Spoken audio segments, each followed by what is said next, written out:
آج کون سا واقعہ ہے؟ آج واقعہ ہے ایک نبی علیہ الصلوۃ والسلام کے کمال کے معجزے کا۔ بیسیکلی یہ اونٹنی والا معجزہ ہے کہ حضرت صالح علیہ الصلوۃ والسلام کی اونٹنی کا واقعہ ہم نے آج سننا ہے۔ اس قوم نے حضرت صالح علیہ الصلوۃ والسلام کی اس اونٹنی کے ساتھ کیا ظلم کیا اور اس ظلم کے بعد ان پر کیسا عذاب آیا۔ حضرت صالح علیہ الصلوۃ والسلام جو ہیں وہ قوم سمود کی طرف نبی بنا کر بھیجے گئے۔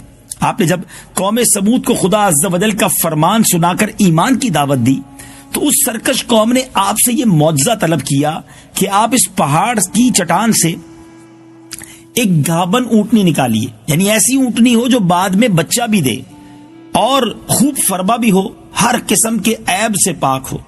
اللہ کے نبی سے یہ معجزہ طلب کیا۔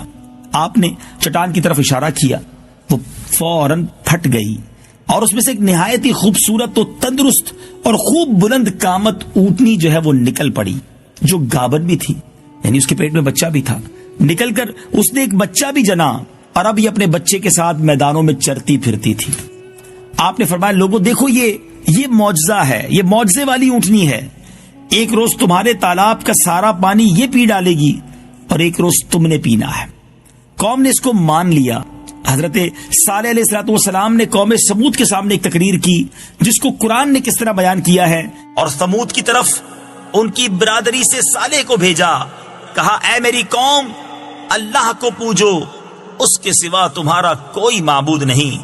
بے شک تمہارے پاس تمہارے رب کی طرف سے روشن دلیل آئی، یہ اللہ کا ناقہ ہے، تمہارے لیے نشانی، تو اسے چھوڑ دو کہ اللہ کی زمین میں کھائے اور اسے برائی سے ہاتھ نہ لگاؤ کہ تمہیں دردناک عذاب آلے گا۔ چند دن تک تو قوم سمود نے اس تکلیف کو برداشت کیا، کیونکہ ایک دن ان کو پانی نہیں ملتا تھا، پورا دن وہ اونٹنی پانی پیتی تھی اور دوسرے دن پانی ملتا تھا۔ تو اس لیے ان لوگوں نے طے کیا کہ اب اس اونٹنی کو ہی قتل کر ڈالتے ہیں۔ معاذ اللہ، خود ہی نشانی طلب کی اور خود ہی اب اللہ کی سرکشی کرنے کے لیے تیار ہو گئے۔ اب اس قوم میں ایک شخص تھا جس کا نام تھا کدار بن سالف، جو سرخ رنگ کا، بری آنکھوں والا اور پستہ قد کا آدمی تھا اور ایک بدکار عورت کا بیٹا تھا۔ ساری قوم کے حکم سے وہ اونٹنی کو قتل کرنے کے لیے تیار ہو گیا۔ حضرت صالح علیہ الصلوۃ والسلام اسے منع کرتے رہے، لیکن کدار بن سالف نے پہلے تو اونٹنی کے چاروں پیروں کو کاٹ ڈالا، پھر اس کو ذبح کر دیا اور انتہائی سرکشی کے ساتھ حضرت صالح علیہ الصلوۃ والسلام سے بے ادبانہ گفتگو بھی کی۔ چنانچہ اللہ تبارک و تعالیٰ اس بارے میں قرآن میں کیا ارشاد فرماتا ہے، آئیے سنتے ہیں۔ پس ناکا کی کوچیں یعنی قدم کاٹ دی اور اپنے رب کے حکم سے سرکشی کی اور بولے اے صالح، ہم پر لے آؤ جس کا تم وعدہ دے رہے ہو، اگر تم رسول ہو۔ اب کیا ہوا؟ قوم سمود کی سرکشی پر عذاب خداوندی کا ظہور اس طرح ہوا کہ پہلے ایک زبردست چنگاڑ کی خوفناک آواز آئی، پھر شدید زلزلہ آیا جس سے پوری آبادی اتھل پاتھل ہو کر چکنا چور ہو گئی، اتھل پتھل ہو گئی، یعنی بالکل جس کو آپ کے تہس نہس ہو گئی۔ تمام عمارتیں ٹوٹ پھوٹ کر تباہ و برباد ہو گئی۔ قوم سمود کا ایک ایک آدمی گھٹنوں کے بل اوندھا گر کر مر گیا۔ قرآن مجید نے ان کا یہ حال کیسے بیان کیا، تو انہیں زلزلے نے آ لیا تو صبح کو اپنے گھروں میں اوندھے رہ گئے۔ حضرت صالح علیہ الصلوۃ والسلام نے جب یہ دیکھا کہ پوری بستی زلزلوں کے جھٹکوں سے تباہ و برباد ہو کر اینٹ اور پتھروں کا ڈھیر بن گئی ہے، پوری قوم ہلاک ہو گئی ہے، آپ کو بڑا صدمہ ہوا، رنج ہوا، اور آپ کو قوم سمود اور ان کی بستی کے ویرانوں سے اس قدر نفرت ہو گئی کہ آپ نے ان لوگوں سے منہ پھیر لیا اور اس بستی کو چھوڑ کر دوسری جگہ تشریف لے گئے۔ اور چلتے وقت ان مردہ لاشوں سے جو آپ نے بات کی، قرآن نے وہ بھی ذکر ہے۔ تو صالح نے ان سے منہ پھیرا اور کہا اے میری قوم، بے شک میں نے تمہیں اپنے رب کی رسالت پہنچا دی اور تمہارا بھلا چاہا، مگر تم خیر خواہوں کے غرضی یعنی پسند کرنے والے ہی نہیں۔ ناظرین، اب خلاصہ کلام کیا نکلا؟ قوم سمود کی پوری بستی برباد ہو کر ویران کھنڈر بن گئی، پوری قوم فنا کے گھاٹ اتر گئی، ان کی نسل کا کوئی انسان روئے زمین پر باقی نہ رہا۔ اس قوم نے کیا کیا؟ پہلے تو دلیل طلب کی، پہلے تو کہا کہ اللہ کے نبی ہیں تو اس پہاڑ سے اونٹنی نکال کر بتائیں۔ اونٹنی بھی آ گئی، بچہ بھی دے دیا، اب تو ایمان لے آنا تھا نا۔ مگر اب امتحان جب آیا کہ ایک دن پانی نہیں پینا ہے تو اس قوم نے اس اونٹنی کو ہی قتل کر دیا اور پھر اللہ کا عذاب آیا۔ اللہ کے نبی کی ایک نافرمانی قوم کرتی تھی، پچھلی قوموں پر عذاب آ جاتا تھا۔ آج ہماری قوم کتنی نافرمانیاں کر رہی ہے، اپنے بارے میں ہم غور تو کریں نا۔ اللہ کے نبی صلی اللہ تعالی علیہ وسلم نے کتنی باتوں سے منع فرمایا ہے۔ آج کون سی برائی ہے، آج کون سا گناہ ہے، آج کون سا جرم ہے جو ہمارے معاشرے میں نہیں ہے، اور لوگوں کو اس کی فکر بھی نہیں ہے۔ ایسا محسوس ہوتا ہے قرآن پڑھتے نہیں ہیں، قرآن میں پچھلی قوموں کے یہ عذابات کیوں بیان کیے گئے، تاکہ ہم سبق حاصل کریں، ہم یہ بے ادبیاں نہ کریں، ہم یہ نافرمانیاں نہ کریں۔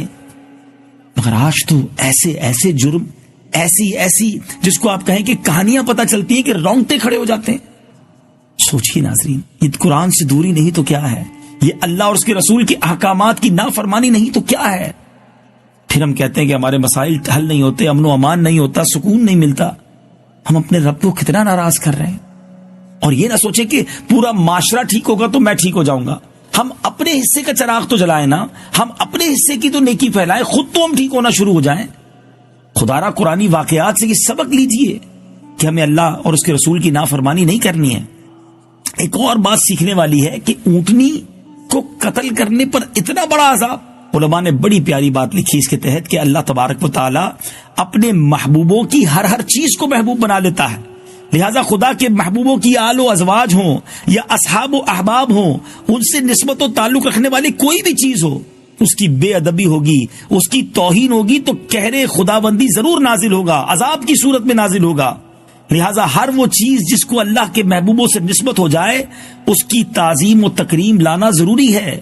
اس کی ذرا سی بھی بے ادبی وہ رب کے غضب کو دعوت دیتی ہے۔ با ادب با نصیب، بے ادب بد نصیب۔ نبی پاک ہمارے آقا و مولا صلی اللہ تعالی وسلم، اب ان سے نسبت رکھنے والی ہر چیز کا ہمیں ادب کرنا ہے، پیار کرنا ہے، تعظیم کرنی ہے۔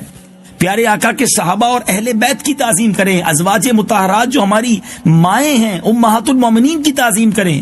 نبی پاک کے منہ مبارک آج دنیا میں کہاں کہاں موجود ہیں، پیارے آقا کے تبرکات موجود ہیں، ان کی تعظیم بھی نبی پاک کی تعظیم ہے۔ سیدی اعلیٰ حضرت لکھتے ہیں نا، تیری نسل پاک میں ہے بچہ بچہ نور کا، آقا تو ہے عین نور، تیرا سب گھرانہ نور کا۔ تو ہمیں نبی پاک سے اگر واقعی محبت ہے تو پیارے آقا کی نسبت والی ہر چیز سے محبت ہونی چاہیے۔ بے ادبی تو دور کی بات ہے، ذرا سا ذہن میں شائبہ بھی نہیں آنا چاہیے۔ اور یہ کیسے سب ملے گا؟ جب ہم ادب والوں کے ساتھ بیٹھیں گے، عشق والوں کے ساتھ بیٹھیں گے۔ اللہ مجھے اور آپ کو بے ادبی سے بھی محفوظ رکھے اور بے ادبوں کے شر سے بھی بچائے۔ اللہ کریم اولیاء کرام، صحابہ کرام، ازواج مطہرات، اہل بیت اطہار، والدین مصطفیٰ، سب کا ادب ہمیں نصیب فرمائے۔ قرآن کے اس واقعے میں ہمارے لیے بہت بڑا سبق ہے کہ اللہ اور اس کے رسول کی نافرمانی نہیں کرنی ہے۔ کوشش کریں کہ زندگی میں کبھی نافرمانی نہ ہو، اور اگر ہو جائے تو شرمندہ رہیں۔ آج لوگ دیدہ دلیری سے گناہ کرتے ہیں، دیدہ دلیری سے نافرمانی کرتے ہیں اور اس کو برا بھی نہیں سمجھتے۔ یہ زیادہ بڑا جرم ہے نا۔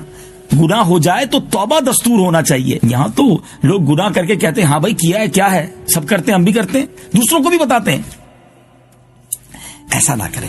تو انشاءاللہ اگر ان واقعات سے یہ سبق لیتے رہیں گے کہ اللہ اور اس کے رسول کی نافرمانی کتنی بڑی سزا لا سکتی ہے، تو انشاءاللہ امید ہے گناہوں سے بچنا آسان ہو جائے گا۔